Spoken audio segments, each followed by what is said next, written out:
మా ఇట్లా రాసిండు చూడే. అయ్యా రేవంత్ పగ బీసీలకు దగ, బీసీ కోటా జీవో 9పై రాష్ట్ర హైకోర్టు స్టే, స్థానిక సంస్థల ఎన్నికల నిలుపుదల. అగ్గిలేనంటే ఒక 2-3 అగ్గిలు చూడు.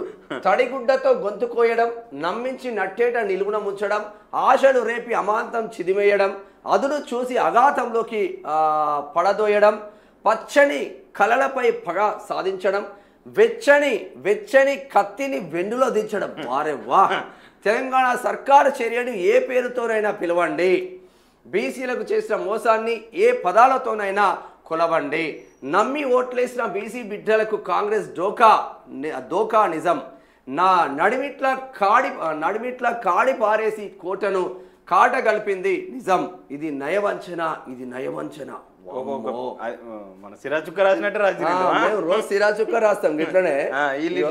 తెలంగాణ బీసీ బిడ్డలను రేవంత్ సర్కార్ మళ్ళీ మోసం చేసింది. ఆశలు పెట్టుకున్న రిజర్వేషన్లపై విషపు నవ్వులతో వికృత రాజకీయం ఆడింది. బీహార్ ఎన్నికల కోసం నాటకం మొదలుపెట్టి మధ్యలోనే తెరదించింది. బీసీ కోటను చూపించి బీహార్లో ఓట్లను కొల్లగొట్టాలన్న యావే తప్ప చట్టబద్ధతతో దాన్ని సాధించి తెలంగాణ బిడ్డలకు న్యాయం చేసే చిత్తశుద్ధి లేదు. ఇదైతే వాస్తవం అబ్బా. నేను ఎందుకు అనుకున్నా కానీ నాకు కూడా ఈ కోణం ఉంది. కానీ భలే లోకల్కు బ్రేక్. రిజర్వేషన్లు 50% దాటకుండా సుప్రీంకోర్టు పరిమితి ఉన్నదని తెలుసు. అనేక రాష్ట్రాలు చేతులు కాల్చుకున్నాయని తెలుసు. ఎగ్జాక్ట్లీ.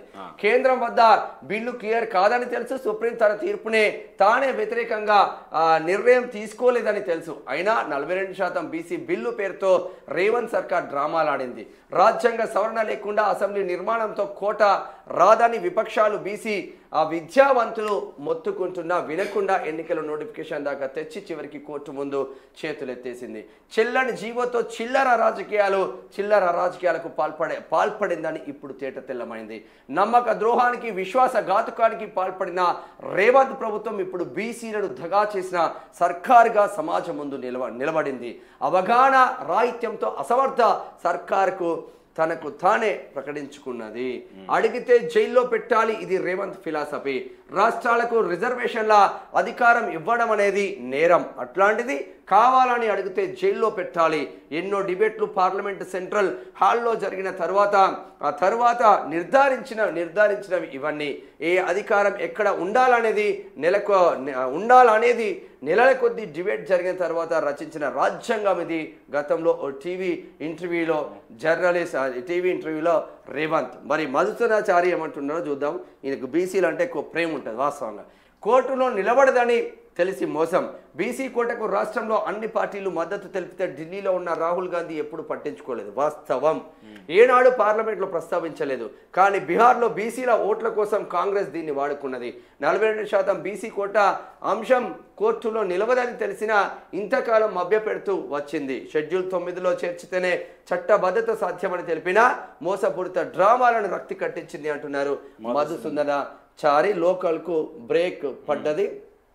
ఇక చెల్లని జీవోతో చిల్లర రాజకీయం, బడుగుల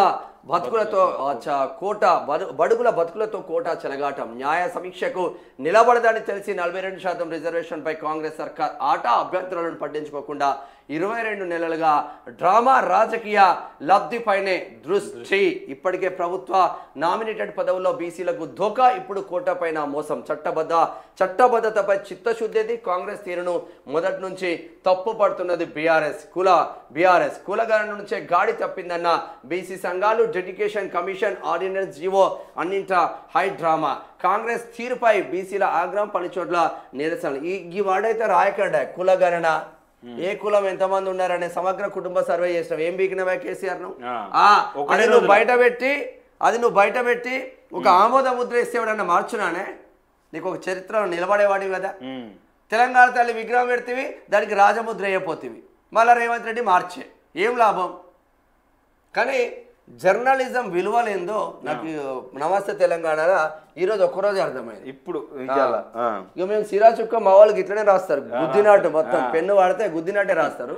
ఇగో ఈ ఒక్కరోజు మాత్రం జబర్దస్త్ వచ్చింది.